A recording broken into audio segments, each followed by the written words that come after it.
नमस्कार। आज मैं वर्ग 7 से पाठ 20 यशस्विनी कविता जो बेबी रानी जी के द्वारा लिखित है उसके प्रश्न उत्तर को लेकर आई हूँ।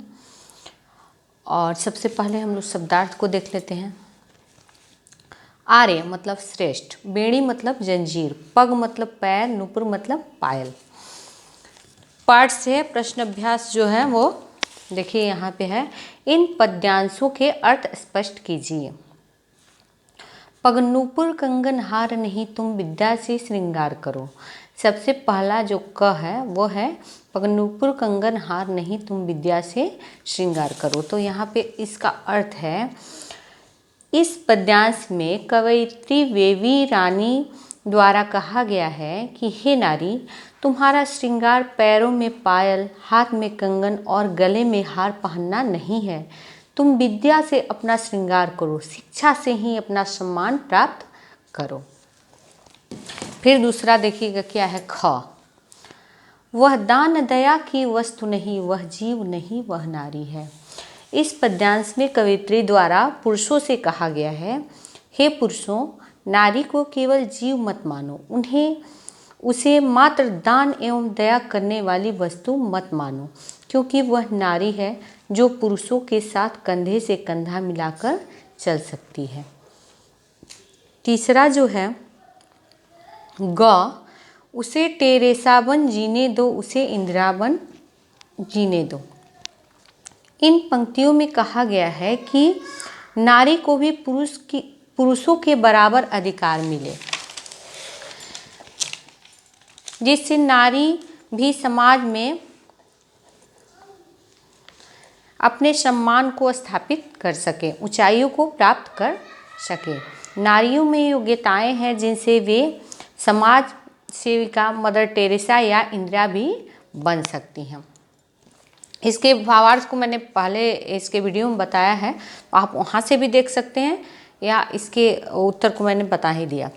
अब है पाठ से आगे। समाज में स्त्री एवं पुरुष में भेदभाव किन किन रूपों में दिखाई देता है।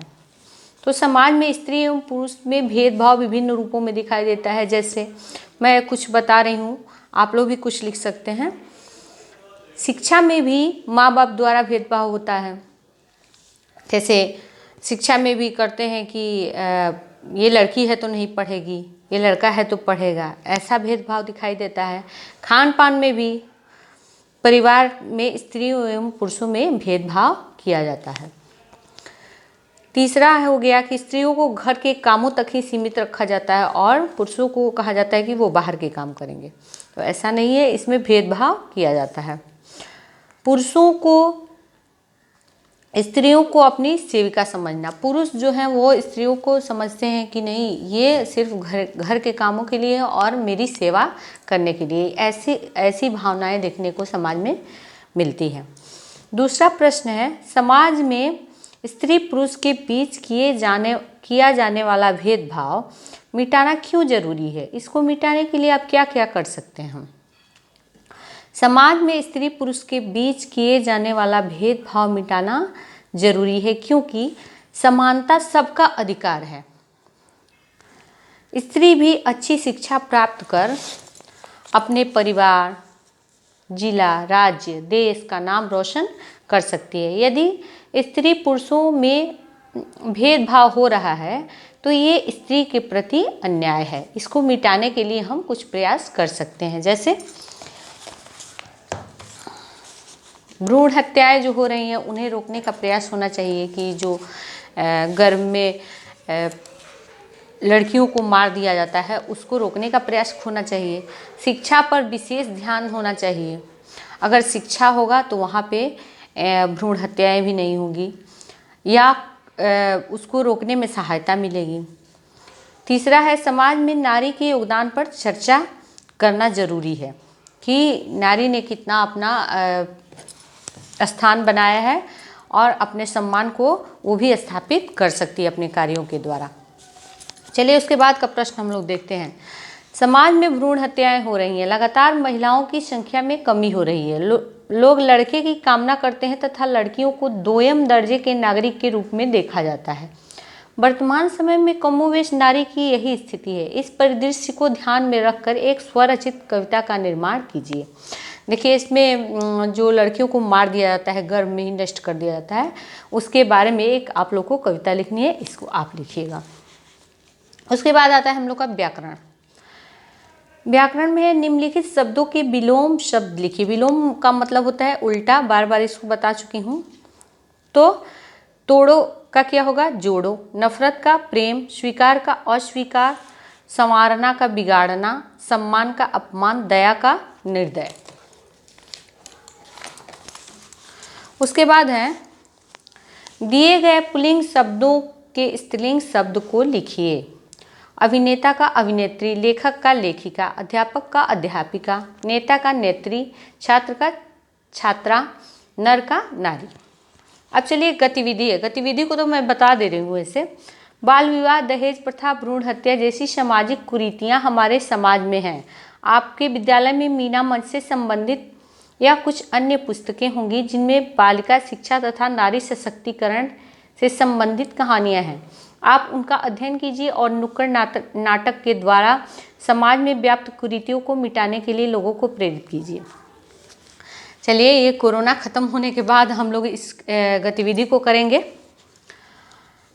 मीना मंच के द्वारा हम लोग कुछ नुक्कड़ नाटक किया जाएगा। आगे देखिए, प्रत्येक वर्ष 8 मार्च को अंतर्राष्ट्रीय महिला दिवस मनाया जाता है। इस दिन क्या क्या होता है? अपने शिक्षक से चर्चा करना है। तो प्रत्येक साल जो होता है वो 8 मार्च को प्रतिवर्ष मनाया जाता है अंतर्राष्ट्रीय महिला दिवस, जिसमें राष्ट्र के जो श्रेष्ठ महिलाएं होती हैं उनको सम्मानित किया जाता है। जो अच्छी मेधावी जो तेज छात्राएं होती हैं या खेल में किसी ने उपलब्धि हासिल की हो जो लड़कियां, उनको हम लोग उपहार देते हैं और उनको सम्मान दिया जाता है। उसके बाद है भारतीय नारी ने विभिन्न क्षेत्रों में अपना परचम लहराया है। जैसे इंदिरा गांधी ने राजनीति में, कल्पना चावला ने अंतरिक्ष में, मदर टेरेसा ने समाज सेवा में, लता मंगेशकर ने संगीत में। इसी तरह अगर आपके पास आसपास भी कोई ऐसा हो तो आप भी उससे महिला का नाम यहाँ पे लिख सकते हैं। उसके बाद है गतिविधि। जूतों की दुकान में जाकर जूते, चप्पलों तथा सैंडलों की बनावट, रंग तथा उपयोग में लाई गई सामग्री पर जानकारी एकत्रित करके नीचे दिए गए प्रश्नों के जवाब दीजिए।